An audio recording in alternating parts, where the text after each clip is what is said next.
principle, in terms of ethic, in terms of approach. Julius Malema has remained spotless, and all that's changed is President Jacob Zuma. The same Julius Malema who was called into court over SARS, the same Julius Malema over his SARS bill, for example. And I know he spoke with that about it being used as a political kind of, maneuver.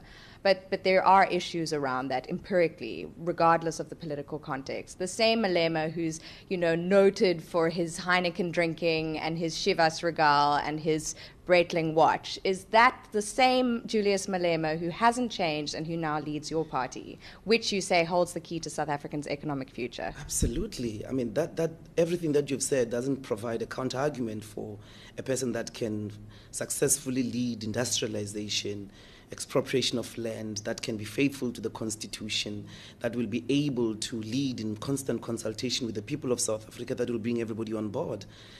Heineken, really? I mean, President Mbeki drinks, we know it's one of the empirical things. He smokes a pipe. President Mbeki used to wear Louis Vuitton or some other label. I mean, what does it mean? It means nothing. Is that a counter-argument to leadership? No. President Mandela used to have designer suits. He would go to a designer to design a proper suit cut properly fit for him. You're being petty. You're playing in the same narrative of people who are unable to raise their eyes and say, you have violated the law in this way.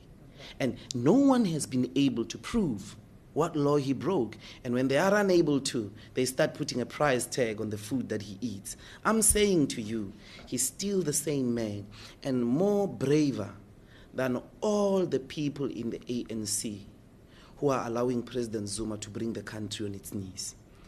Naledi Pandor, who has never had the controversies that you're talking about. Must I have a Naledi Pandor who stands there and says, when members of parliament are trying to hold President Zuma, frivolous point of order? Who wants to continue with business as usual in an abnormal situation? Those are your role models?